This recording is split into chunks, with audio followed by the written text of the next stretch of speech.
रानी को आज फिर जिन्नाती दौरा पड़ा था, मगर मैं जानता था कि वो ये ड्रामा क्यों हर दूसरे दिन दोहराया करती है। लेकिन मजबूरन मुझे भी ताया और ताई के साथ संभालना पड़ता था उसे। उसकी आंखें चढ़ी हुई थी और पूरा जिस्म ईंच रहा था।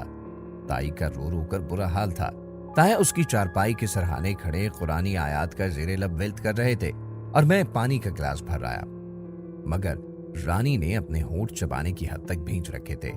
फिर उसने गुर्राती हुई खुरदरी आवाज में मुझे जोर से झड़क दिया। जब मैंने पानी का गिलास उसके होंठों के करीब किया तो उसने गैर इंसानी गुर्राहट के साथ मेरा गिलास वाला हाथ धुतकार दिया। जुस्त का टेढ़ा मेढ़ा गिलास दूर जा पड़ा। मुझे गुस्सा तो बहुत आया।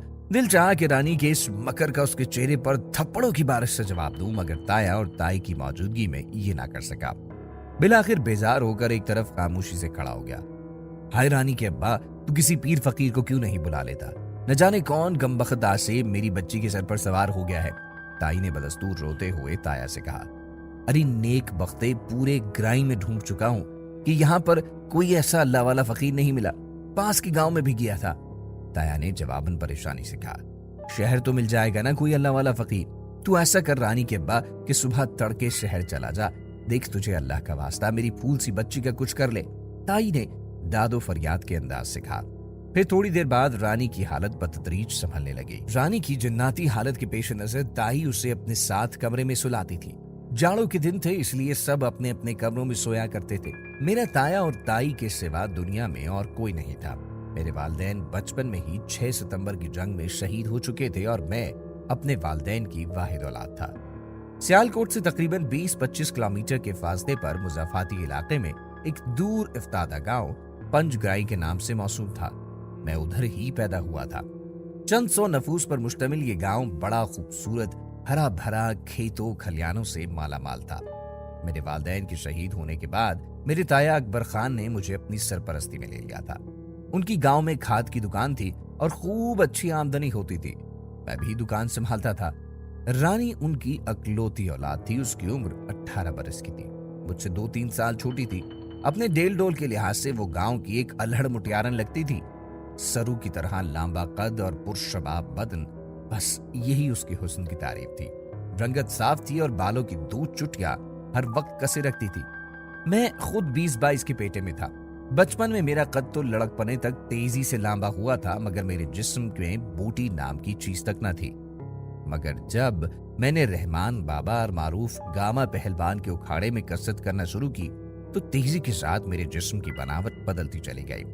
दुकान पर ज्यादातर मैं ही बैठने लगा था, इसलिए मेरे ताया ने भी मुझे खुला खर्च करने की इजाजत दे रखी थी। इसलिए मैंने वर्जिश के साथ साथ खालिस दूध और मक्खन के साथ वेड़े का गोश्त बाकायदी से इस्तेमाल शुरू कर दिया था। ताया मुझसे वाकई बहुत मोहब्बत किया करते थे और वो मुझे हकीकतन अपना ही खून समझते थे। यूं तो ताई भी मुझसे ममता भरी मोहब्बत बरता करती थी, मगर मैं जानता था कि इसकी मोहब्बत में एक गर्ज का दखल था और वो गर्ज मुझे अपना दामाद बनाने की थी। इसकी वजह यह थी कि बचपन में ताई ने मुझसे नारवा सलूक बरता था, मगर वक्त गुजरने के साथ साथ उसे एहसास होने लगा कि मैं उनकी मजबूरी बन चुका था। ताया जान अक्सर बीमार रहने लगे थे। दुकान पूरी तरह मैंने संभाल रखी थी।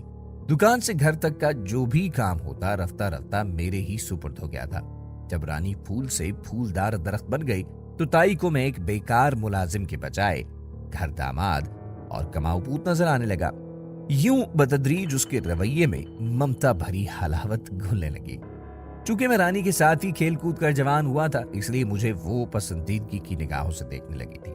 मैं उसकी चोर निगाहों का मतलब खूब अच्छी तरह जानता था। जब चोरी से काम न चला तो वो वाशगाव अंदाज में मेरे गले का हार बनने लगी। इसकी वजह यह थी कि मैंने कभी रानी को उस नजर से नहीं देखा था कि जिन नजरों से वो मुझे अब तक देखती आई थी। चुनाचे वजह यही थी कि मेरी बेइतनाई ने उसे मुंह जोर घोड़ी बना दिया। एक दिन तो हद ही हो गई। उस वक्त ताया दुकान पर थे। मैं उनके लिए रोटी लेने आया था।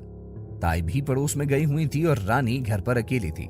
मैं अपनी भी रोटी दुकान पर ही ले जाकर ताया के साथ खाया करता था।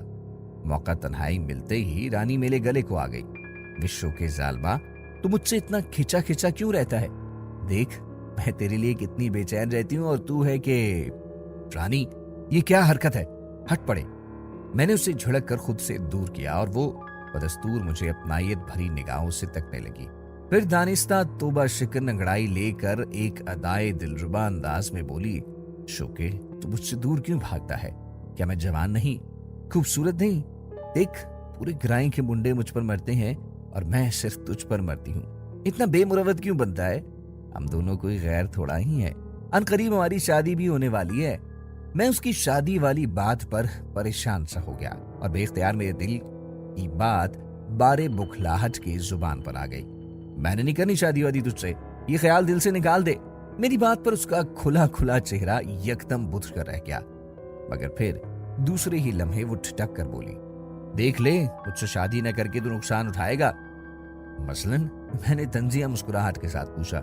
मेरी बेबे को तो तू जानता ही है, वो तुझे तो कब से घर दामाद बनाने के ख्वाब देख रही है, और फिर मेरा अब्बा भी वही इरादे किए हुए है। तेरे इनकार से दोनों के दिल खराब हो जाएंगे और फिर तेरे यहाँ रहने की कोई गुंजाइश नहीं रहेगी। तू दर दर की ठोकरें खाएगा। वो सफाक लहजे में कहती चली गई और मैं हैरत से उसका मुंह देखने लगा। तब पहली बार मुझे उसकी खुद गर्जाना सोच से नफरत होने लगी। मेरी खामोशी को उसने जाने क्या समझा कि वो खुशफहमी में मुब्तला हो गई और फिर जल्दी से मुझे रिझाने की गर्ज से मेरे करीब आई और अपनी दोनों बाहें मेरी गर्दन के गिर्द हाइल करते हुए लाकर बोली, देख, मेरी बात मान ले, सुखी रहेगा, तुझे मैं बहुत प्यार दूंगी, ये ले। उसने मोहब्बत के नशे में एक बेहुदा सी जसारत कर डाली। मेरी जगह उस वक्त कोई और होता तो वो रानी के पुरशबाब सिपर डालने पर फौरन बहक जाता, लेकिन मुझे इसकी हरकत पर गुस्सा आ गया और मैंने जोर से उसके चेहरे पर थप्पड़ जा दिया। बस उस दिन के बाद से रानी पर जिन्नाती दौरे पड़ना शुरू हो गए थे। मुझे पता था कि जिन झपेट उतरने वाले पीर किस्म के लोग किसी आसेब ज़दा इंसान के सर से जिन उतारने के लिए इसकी खूब भींटी लगाया करते थे, इसलिए मैं ताई की बात से मुत्तफिक था कि रानी का जिन उतारने के लिए किसी ऐसे ही पीर को लाया जाए। मुझे यकीन था रानी को 2-4 ही ठीक ठाक किस्म के झाड़ पड़ जाते, न सिर्फ उसके सर से इश्क का भूत बल्कि जिन भी उतर जाएगा। चुनाचे ये कार्य खैर मैंने करने की ठारी और एक रोज किसी करीबी गांव से पहुंचे हुए फकीर को ले आया। ये एक हिंदू साधु था और काले मंत्र की महारत रखने के तौर पर इसकी खास सी शोहरत थी। साधु ने आते ही सबसे पहले हरमल की झाड़ी की धुनी पूरे घर में दी और शुरू हो गया।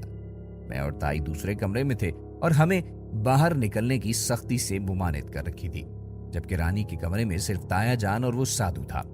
जरा ही देर बाद मुझे रानी के चीखने चिल्लाने की आवाजें सुनाई देने लगी और उसके साथ ही साधु के गुस्सीले अंदाज में बड़बड़ाने की भी आवाजें आने लगी।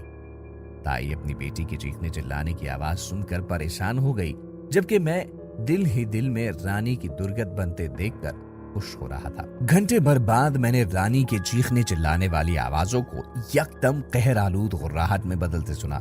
वो शायद साधु को धमका रही थी। ओए साधु, दफा हो जा यहाँ से, तू मेरा मुकाबला नहीं कर सकता, दफा हो जा वरना बेमौत मारा जाएगा। अचानक मुझे गैर इंसानी कहकहों की आवाजें सुनाई देने लगी। मैं भी जरा परेशान सा हो गया और तब दूसरे ही लम्हे मैंने साधु की करबंगेज चीखों की आवाज सुनी। अब मेरा ज्यादा देर तक कमरे में रहना नामुमकिन था। मैं जल्दी से कुंडी खोलकर सहन में आ गया। ताई भी हैरान परेशान मेरे पीछे चली आई। मैंने अभी दूसरे कमरे की तरफ रुख किया ही था कि अचानक मज़कूरा कमरे का दरवाजा धड़ से खुला और मैंने साधु को बिदक कर बाहर निकलते देखा। मैं ठिठक कर वहीं रुक गया। नाजरीन, इस कहानी का अगला सिलसिला जल्द ही पेश करेंगे। मज़ीद वीडियोस देखने के लिए हमारे चैनल को सब्सक्राइब कीजिए और साथ मौजूद बेल के आइकन को दबा दीजिए।